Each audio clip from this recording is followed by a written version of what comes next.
playing great, but that the team revolves around him. They make the most out of the pressure that he applies onto the mid lane. He's played a lot of Galio as well as a Talia, so many champions that assist teams, and then Orianna, the third one. So already 3 picks that one helps the split pushes on the side, the other one also helps out and can assist the allies with the ultimate, and then Orianna obviously with the shield. So you can argue that some of the stats get padded by playing those specific champions, but overall he has been rock solid for Longzu.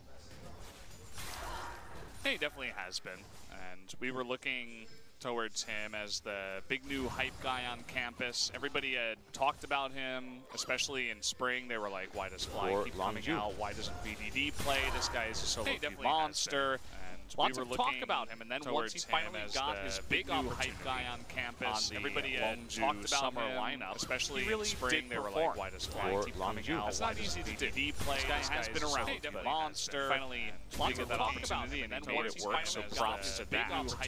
Did have a little bit of trouble against KT. I wouldn't say that he really hold his own, but he wasn't popping off as he would against some of the lower level teams. So still going to be looking for a bit more of that star power as we get into this. And ward here we that go. Longzu plays. They see this. They're not going to falter in here. Nothing's going to happen. Such an intelligent ward. When the map gets split up, they know they have to ward. Not in the tribe that people are going to be using the blast gun. You saw how Cuz used his own to get over the Krug's wall. He did miss, but the intentions were the same.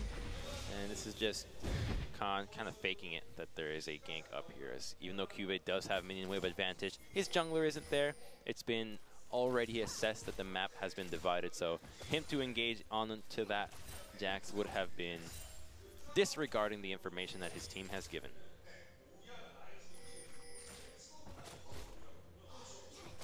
The Orianna versus Talia matchup.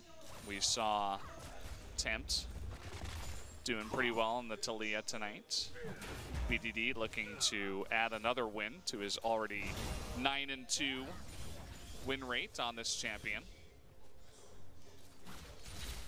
Both these guys have crazy win rates, and most of all, the priority that Samsung have onto Crown's Orianna is great. Last time, they first picked it over Caitlyn and Kalista. Granted, that series did favor Orianna more than any other series we've had recently, so the pick was understandable. But still, it has been so important for Samsung and Crown overall that it appears to just have become Crown's new victor pick, the one that he always defers to, the one that he can always fall back on. It has been his most played, and he is 6-1 on it. However, it's not as easy to get as the Victor that he had before, and he's not quite at the level where he's outplaying people and has a Victor, or rather an Orianna, that is so far above the rest that it's always ban-worthy regardless of the meta.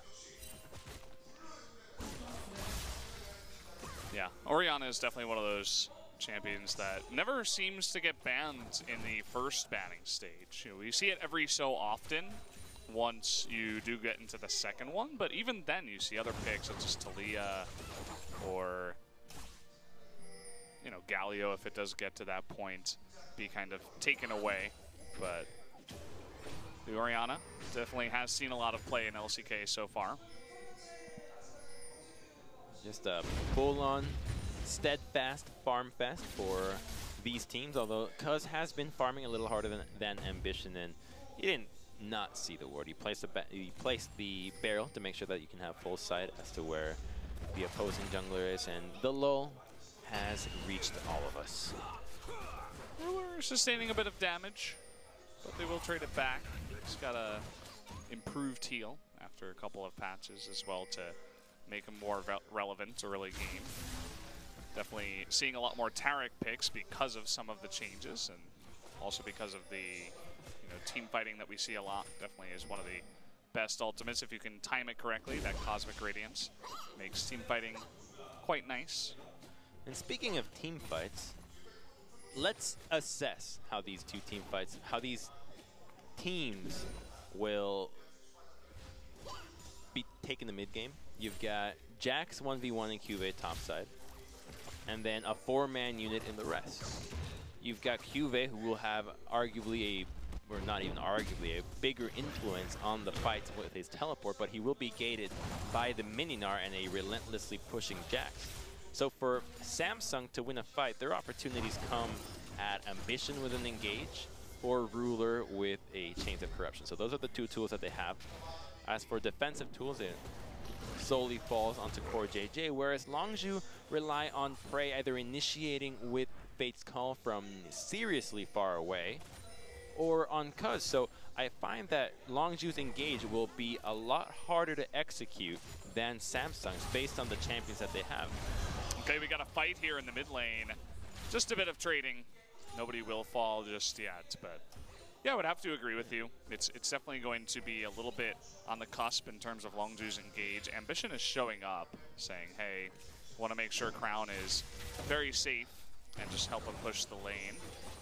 As you see he's doing. Cuz also sticking around near this mid lane, trying to clear out some of the vision there with some control wards. So it seems like Longzu in control there for now. And they're in control, and I always like to favor the teams that have the easier to execute compositions. When power is simply based on skill, then you side with the one that will have an easier time to pull it off. And that just seems logical to me, to make sure that the guys that have the point and click abilities, the ones that are harder to miss, the ones that are easier to square up, will have a higher chance of success. So Samsung will have no problems reaching that late game, as we know they're always safe to do so, and especially when it comes down to Ruler. I think he's been making a case for Varus as a great late game team fighting champion. When Samsung beat SKT multiple times, it so often revolved around Ruler staying alive, barring that time they had Tom Kench for protecting him. But you've got Braum, you've got Orianna, you've got a Gragas that can peel for you, and the Varus, the attack speed that he gets, you know, his weakness is the range, but if he actually gets to just continuously auto you, he also has percent damage in his Blighted Quiver. Yeah.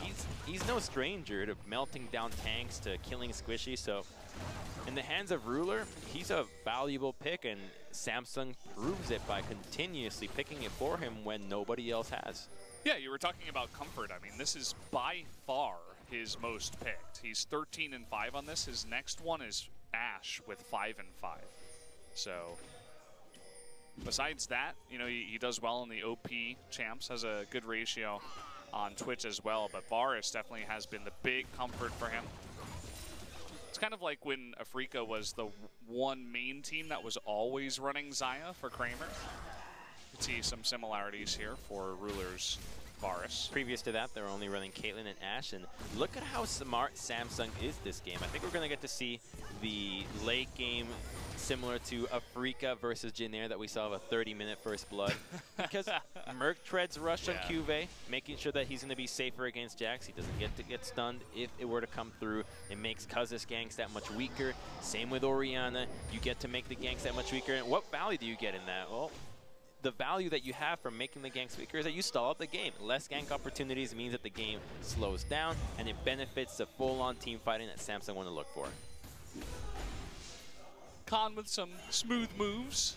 Nice side steps up against Cuvée. We have our first fight. The Weaver's coming.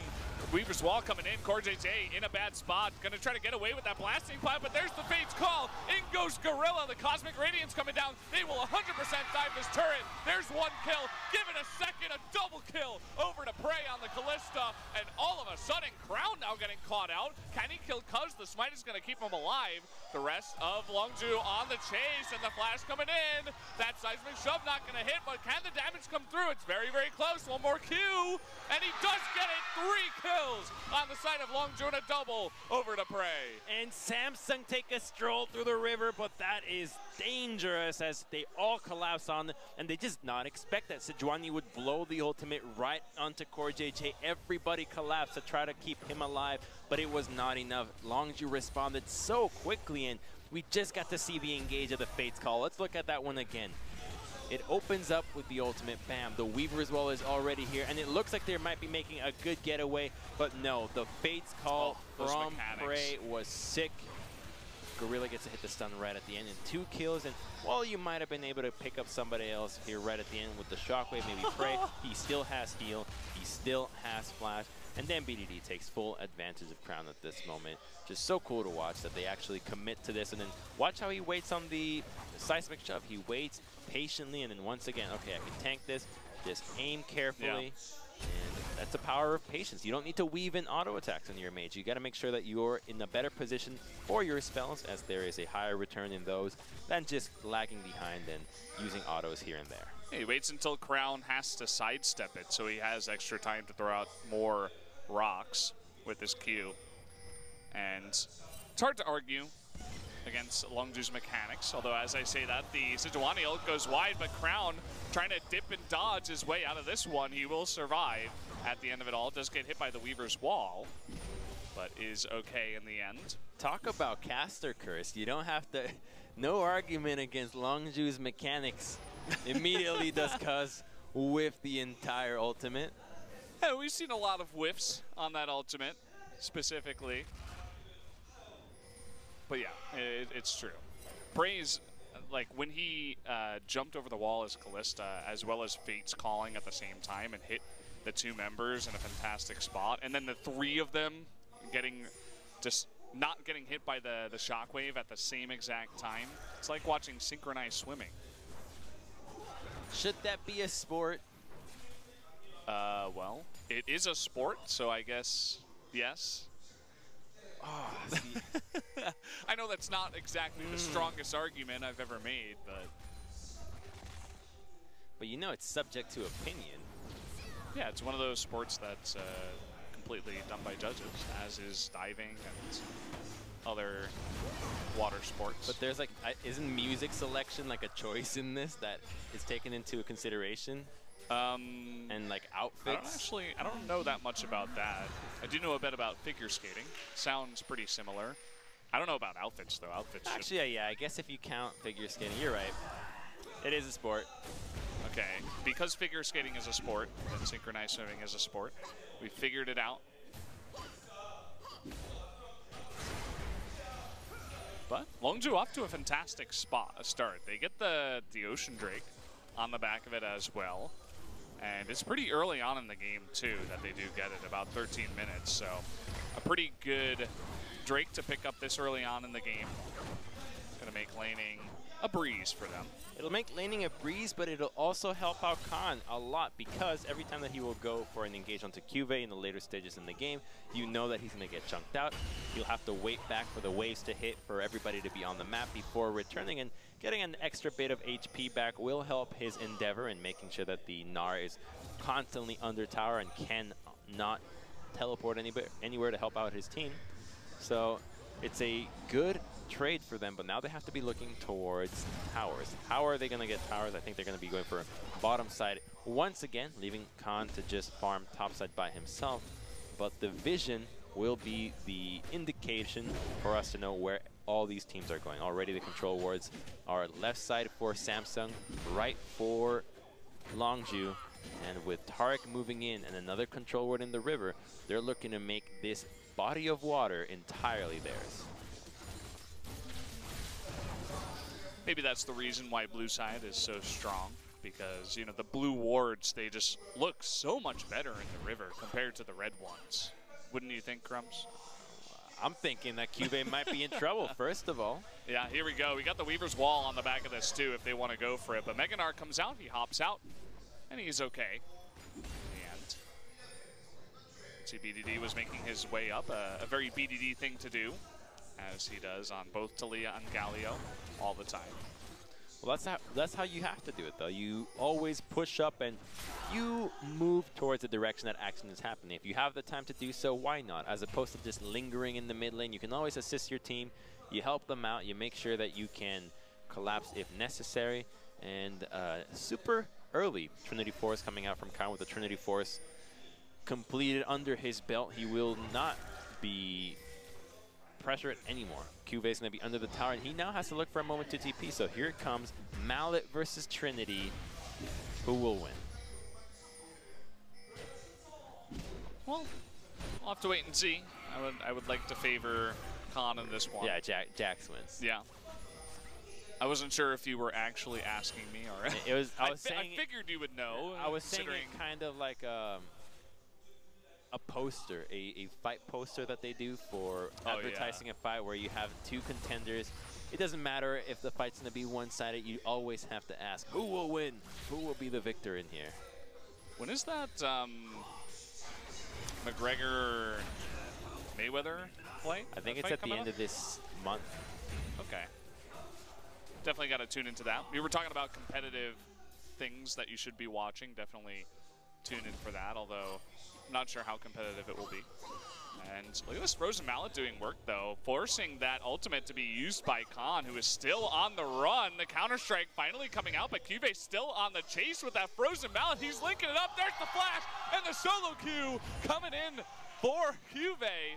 The solo kill, not the solo Q, but that looked like solo Q, man. Well, we just got smacked in saying that Jax was going to be able to win that. We got to see how it all started, though, because Cuvée had already chunked out Khan. I have to imagine that Khan was getting greedy for the wave, took a little too many auto attacks from Cuvée, and then just got bopped in the end. This is why the Gnar is a strong pick into the Jax. You can always trade back damage, unlike other tanks, other carries that don't have that many tools to kite him around or DPS him down. Mini Gnar form does a lot of damage to anybody with a lot of HP, so he gets taken out, and now Cuvée is going to be able to take down first brick by himself. Wow. The Jax train is falling apart. What a start here. It was looking good for Longzu with 3 kills going their way, but then one small play by Cuvée turns into quite a big one at the end of the day. The solo kill into the First Blood turret, and a Fed Gnar to begin for Samsung. So for Khan to make it back into this matchup, he's going to need a Blade of the Rune King. Absolutely, you need that life, so you need to be able to kite. If he remains auto-attacking, so let's take a look at this one again. Okay, so he jumps in, yeah. So jumping in, that's not going to be the end of it all. What does he do that? Does he jump in again? Yeah, okay. He jumps in without counter-strike again. Yep. All right, he's just asking for trouble. What was that, Khan? Yeah, okay. See, now that sways the matchup entirely. That was just his own fault. Nice pre-flash here by Cuvée. He knew the flash would come out. He's like, no, you're not going to wait for me this time. Yeah, because that shouldn't happen. It should be that they just farm happily. Only when the order has been broken does one die, and we question why. Well, we've said that Khan, he's very mechanically skilled, but when it comes to decision-making, we see at times can falter. It's a pretty rare sight to see. I wouldn't say that he's, you know, one of these big rookies that's making mistakes all over the place or anything like that, but definitely you have to think on paper you don't want to be jumping into a Frozen Mallet Gnar without Counter-Strike. We got our next Drake. It has spawned. It is going to be Mountain Drake, so Longzu already being proactive, trying to set down some vision, and they're going to start it right away. For today, they know about this, but Samsung as a unit is not coming near. You can see Ambition is actually doing red buff, so they're just going to hand another one over to Longzu. And the reason they start it right away isn't because they have utmost confidence in their composition right now. Sure, in the 5v5, it could be anybody's game right now, but it's because of the vision. They don't waste any time in setting up the vision and immediately starting the objective, because double control wards in the river, they know that they don't have any access points for Samsung to get in without a fight. So they easily just start the dragon, and Samsung have no way to retaliate because it would take too long for them to go back in and clear that objective. So a good play from Longzu lets them walk away with a dragon, a first turret, and maybe blue buff. No, it goes to Khan. That empowered attack, but does he have his Counter-Strike? This time he does. Cuvée, though, is going to hop that wall. He's still on the chase. Okay. Not going to go too crazy this time. But the lane is now clearly favoring Cuvée. It's going to be up to him for the mechanics. Let's see that Cutlass out of Khan. If he doesn't go... Oh, okay, yeah. This is going to be trouble now. He's not building completely for the 1v1, and that's not going to help him out when dealing with Cuvée that is already ahead and has a cleaver on top of him. So 2 item spike for Cuvée. This Jax needs so much longer to scale to make sure that he can keep up with Khan. It's not going to be as bad as not being able to farm and be denied, but it's going to be bad enough that he's not going to be able to fully pressure Jax or the Gnar under tower, which was what Longzu would have liked to do. He does have BDD to help him out, but how much is BDD willing to sacrifice to help out Khan? Well, they're still going to be looking for these team fights as a 4-man unit. Will they actually make BDD go down and try to 2v1 at times? If the time is right, perhaps. As the Rift Herald wasn't taken by either team. You can see that the Baron has spawned. We're here at 22 minutes into the game. It's relatively even. Longzu just ahead by about 900 gold after taking the bot lane turret, their first of the game.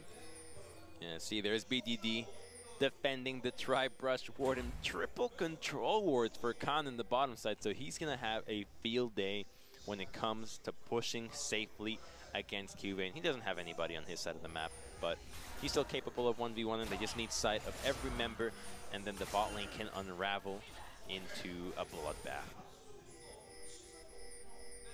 Longzu, they need to clear out some of this vision. You can see a tricky ward by Samsung to the left of the Baron that will not be spotted out by any control wards. And Longzu, they have a Mountain Drake and they have Callista, so the opportunity for them to go for a risky Baron take is definitely there.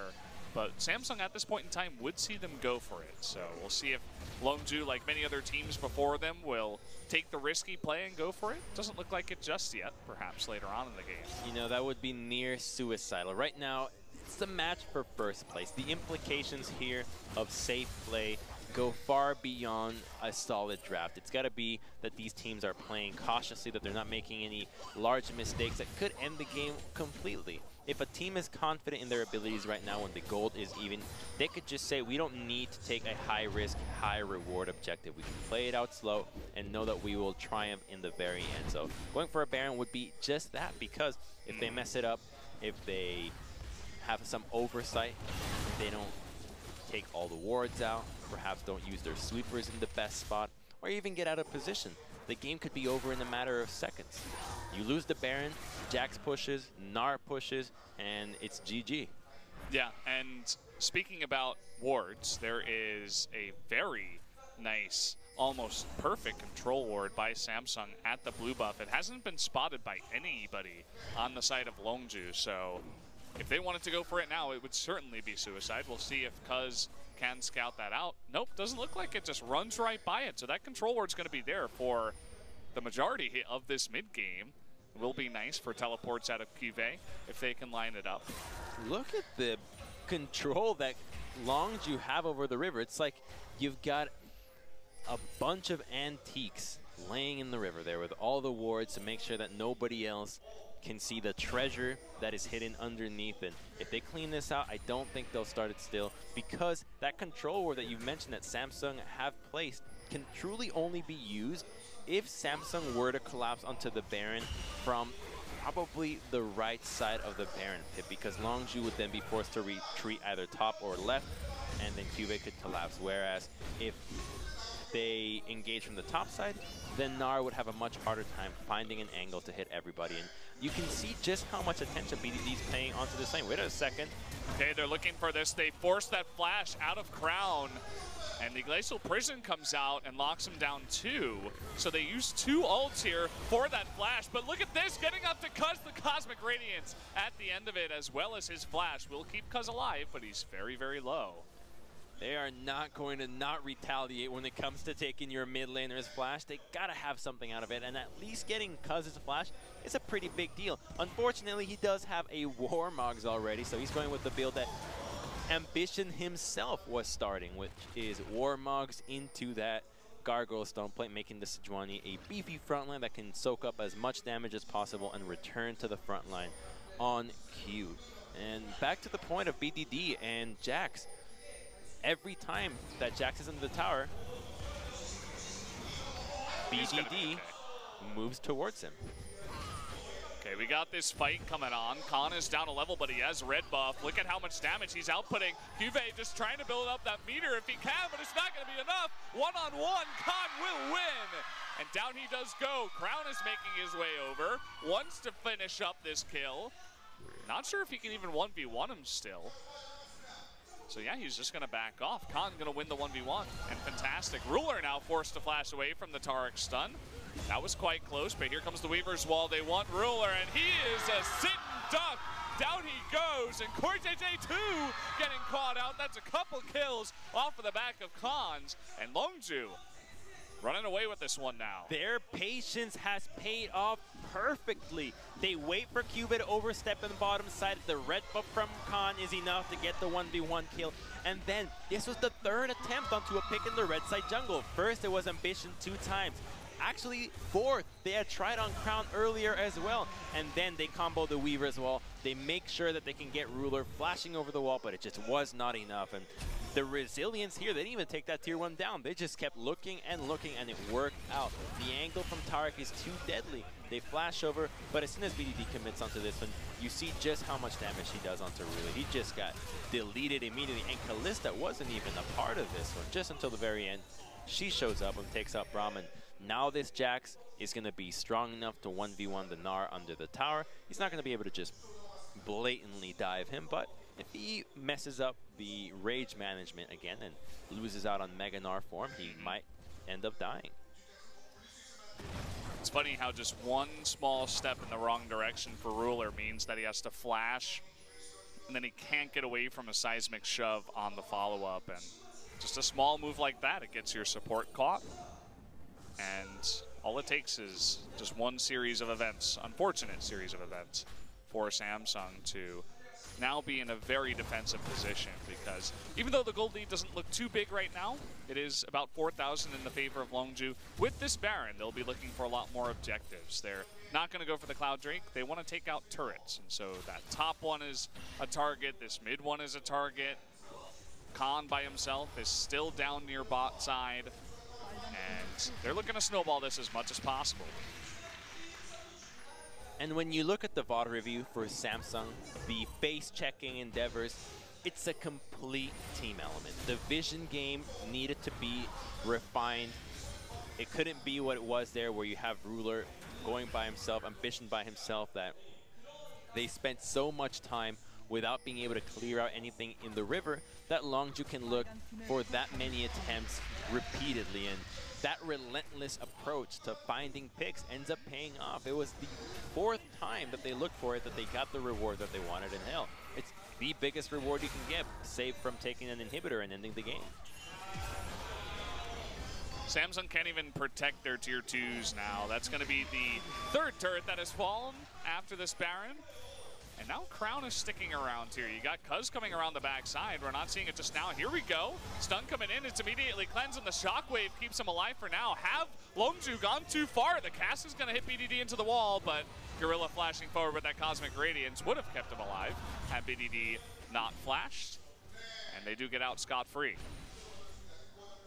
They do, but they lose so much pressure on the map as Longzu continues to push, and they lost 3 critical ultimates. Hell, they lost 4 if you count Nars, and that just means that Longzu can continue to be aggressive, as Taliyah will just have to base, and it appears that Longzu has exhausted their efforts here, as they will just get a Cloud Dragon in the very end of this Baron play, and now sitting at a 8,000 gold lead. This game is looking all Longzu's, although still, you cannot count Samsung out. You think that they're out, but they're never really down for the count. This team is resilient when it comes to the late game, and their composition can do so, but it will cost Longzu some mistakes for Samsung to get to that point. It's not going to be all completely up to them to win this game.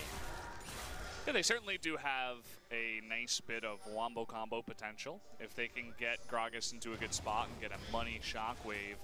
Also Gnar, if you can time it well enough with his ultimate, Mega Gnar form.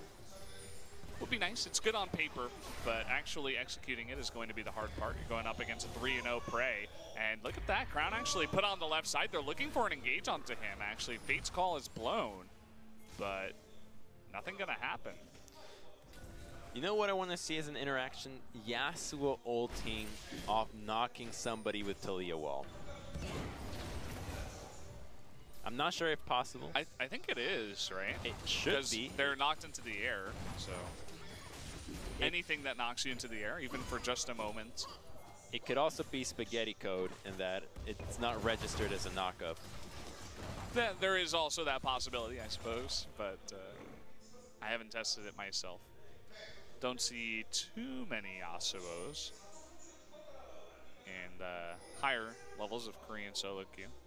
You know, if there was full-on sandbox mode, I would be testing random crap all the time. Be my hobby. And speaking of hobbies, Khan is just pushing bottom lane non-stop. I don't think he's grouped just yet with his team. That's not necessarily his hobby. It's his full-on job. Exactly. And that's what we want to see out of Jax is Longzhu's finally playing to Jax how we expect Jax to be played. You put pressure on the side lanes, and then the rest of the team works as a four-man unit. And this is how this champion ought to be played, and they're doing so wonderfully. So anybody that wants to play Jax as a team ought to look to this game to make sure that they understand how Khan is playing in accordance to the pressure that the team is putting on the map. So the Jax has been played well. The four-man unit from Longzu is too. And just barely skinning by without getting caught is exactly as far as you want to be pushing. Because now that there is no chains of corruption, they can push a little safer. They can control more vision. And Samsung once again on the back foot when it comes to defending their jungle. Yeah, no inhibitors taken just yet. But a very strong push up into the top side as that turret is getting lower and lower. Thinking our form is going to keep QV okay underneath his turret for this push, but it's just this three-lane push that you can never quite hold off when you're this far behind. That might be the bane of Samsung for now. BDD in mid with this Weaver's Wall, the Khan down in bottom side with a TP if he ever needed it. And Praying Gorilla with Cuz hanging by up in the top side. The strength of the three-lane push is that while it's greedy and you get spread out, you get more resources. You don't miss out on any minion waves. You have initial access to every minion in the jungle. So you get all the gold on the map, whereas the opposing team has to move around to defend.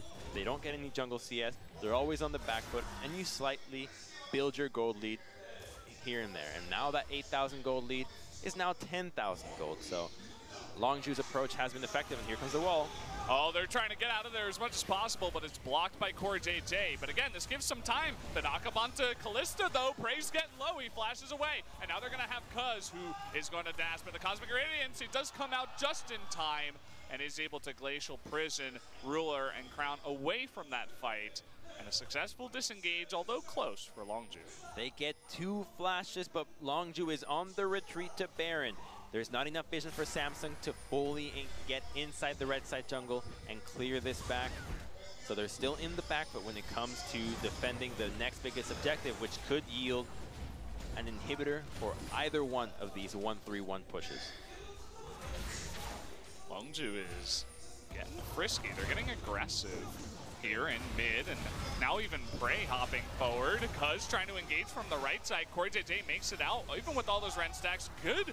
Shockwave is going to get Gorilla extremely low. He flashes away from the barrel, and Ambition on the run. They need him alive, but the last threaded volley, so close. He does stay alive, and in the end, it's Cuz who goes down as the jungler. Now Prey is being shut down here by QV. He's being tracked down with that Frozen Mallet. Can they take out the Kalista, who's kiting for days? QV getting low, but there's the engage with the Megadar. Back into his team. They get one, they get two, and QV, he stays alive with that Guardian Angel. And that is a huge play for Samsung coming back in this one. That's going to be Baron. Samsung's back in this game out of a 10,000 gold lead. Now they're completely back in this, and the team fighting capabilities are back online.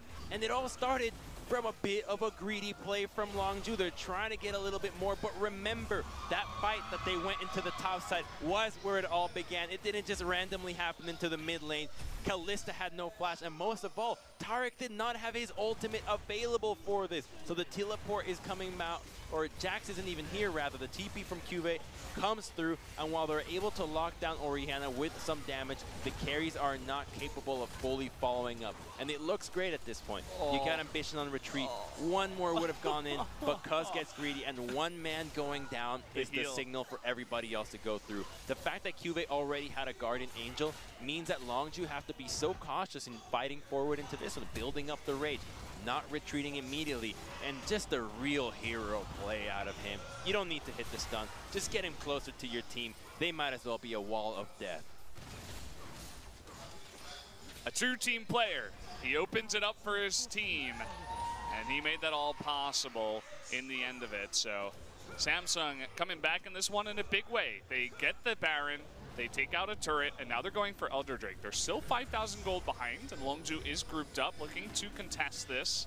We'll see what they can do. All the ultimates are available. Gorilla all by himself on the right side. Okay, he's going to get actually onto Ruler in the back, who just take a bunch of damage. That shockwave, they need to keep him alive. He's getting low. BDD coming from the backside, but he's alive. Okay, finally he goes down. BDD almost getting lifesteal to death. Now they get onto Crown, and all of a sudden, Longzu beginning to run away with this one. Ambition getting low, and Prey, he finally goes down, but it does not matter. Longzu is going to win in the end. Samsung's overconfidence is their undoing. They did not have enough flashes to stay alive in that fight, and when you have Khan TPing behind you, you do not have enough peel to protect yourself against an invulnerable Jax. So they kill out the carries, and immediately Samsung's hopes for stalling out this game are somewhat extinguished. They still have some Baron left. They still caught up in a 5,000 gold advantage, but now there's an Elder on the side of Longzu. The Elder should likely wear off by the time that Baron retreats, so we're going to instead look at the fight again, and it's a teleport that comes through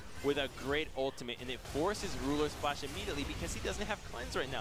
And now that Jax, he's invulnerable. What does he care that he gets Shockwave? It doesn't matter.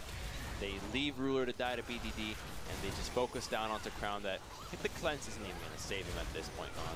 And the composition that Samsung has absolutely needs the carries to be alive. Otherwise, they're not going to win these fights. That last one was an error from Cuz, the side of Longzu, and the carries were remaining alive in the backline. So as long as they are not protected, Longzu will continue to win these fights, but the base has yet to be cracked for the side of Longzu, so we might be strapping ourselves on for another 20 minutes.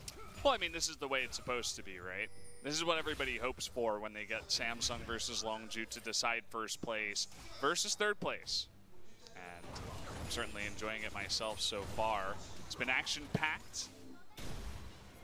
And, okay, we got this Elder Drake up. Longzu, they want to go for a push, it looks like, towards the top side, where that turret is the weakest. And in the meantime, Khan, even without his teleport, is looking to make his way down into the bottom side. Push down there by himself, force a reaction out of Samsung. The reaction from Samsung will remain the same. Barman for days. There's not enough dive on the side of Longzu, and they're going to try to zone out QV, but this is why Braum is so good right now. He can stop all of Talia's wall power. Yeah. It's pretty obnoxious. Oh, you see it coming for days, and you're like, okay, I'm Braum, I put up my shields, you have no wall. And they don't just get free turrets out of it, and that's a big part of the reason why Samsung cannot have their base be broken right now, even with the Elder Drake. Here's an opportunity for Khan to get a little bit of damage, but again, the rest of Samsung is there, and there's no push in any other lane. Nobody was up in top for Longzu to bring anyone up there. Finally, they're going to rotate, but immediately Crown is here for the wave clear. He's got Core JJ for support. These are the woes of having short-range carries on the side of Longzu that you can't quite push into the towers. That's why Tristana is so effective. Had this been a Tristana, they would have been able to crack down the base 20 minutes ago, but instead the Kalista needs pressure on the map.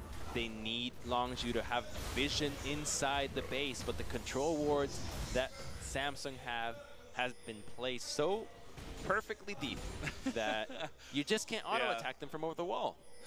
Also look at that control ward that's still alive with the blue buff. Just want to point that out. Okay, whoever has that one. Wonder whose is that. Whoever has that one, you gotta sell. You gotta buy a new ward. What are you doing? That's actually a big mistake. I'm glad you pointed that out. Like, that should not be. I just think it's cool, you know, but at the same time, it's definitely not the positive result. Okay, we're going in. The shockwave is gonna miss, but Gorilla disappears.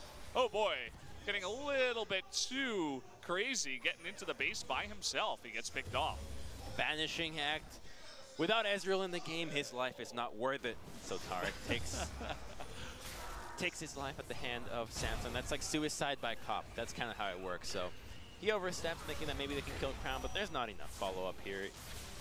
Just the immense damage from Orianna at this stage in the game cannot be handled. That's an Orianna that already has Death Cap and Void, so looking towards another blasting wand item on her side, the ward. making her...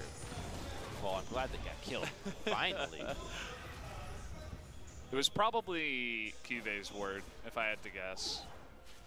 It's still really bad, actually. I think Ambition would have bought new wards by now. It could be Crowns. You know, from the top side of the map, with how early it was placed, it was probably one of those 3 members. But you point out an interesting situation where now we're nearing full builds for multiple members, especially the carries. So the control wards that are available on the map are much less, which means that we're going to get to see face checks, TPs happening out of nowhere, people not being able to know where everybody is, vision that can't be denied, and that makes for some headbanging action that we have been deprived for in aspects of this game, but we might get to see Orianna and Varus shine through, or maybe Prey dance around all the skill shots that Samsung have to throw at them. Whatever the case may be, the team fights are gonna be wild. They're pinging the wards. They see that ward that Khan put down way behind them. Khan doesn't have his TP just yet, but they also did see him recall, which is part of the reason why Samsung did come into this position in the first place. They ping the ward because they have to recognize that it's alive and they don't have the tools to take it. The management of the red trinkets are important, and here comes an engage. Oh, coming from multiple sides is Longzu, but Samsung grouping up as a unit. Prey still available. Really nice space call onto 3 members into the stun. They're going to get it here. Longzu with the big engage. They got Ambition in the back line. Now Corja's being hunted down by Khan. Can he get another one? It's going to be Crown versus BDD up in the top side, but this is going to be unfair. It'll be 2v1. The cleanse comes out and Crown cannot survive. That's another member. 3 members of Samsung go down, and now they're looking for the push. And that's going to be certainly it. Longzu have plenty of members alive. TP on Khan as well to stall out the minion wave. They've got 30 seconds on Ruler. No summoner still for pretty much anybody except Kyuve's flash. This is going to be their game-winning push. Man, what a team fight there. You were talking about it. We're going to be looking for that one team fight, and boy, do they get it. The huge surround into all the members of Samsung. There was no escape, and the perfect timed Cosmic Radiance to keep everybody alive. This team fighting composition of Longzu is going to be able to win it in the end. The final push comes in. The Nexus turrets fall together, and so will the Nexus. Game number 1 of this one will go over to Longzu. And they start things off really, and they're able to kill Gnar right at the end. Gets that death timer after the Nexus has been exploded. So not sure if that one will count for the scoreboard. Oftentimes it does not. But Longzu have such a great game 1. They were so active in getting the fights exactly how they wanted to. We had that lull in the early game talking about how are these fights going to look? Who is going to be the engager? Well, it all came down to Cuz. Tara game 1, they were so active in getting the fights out Samsung's members. They love these compositions with the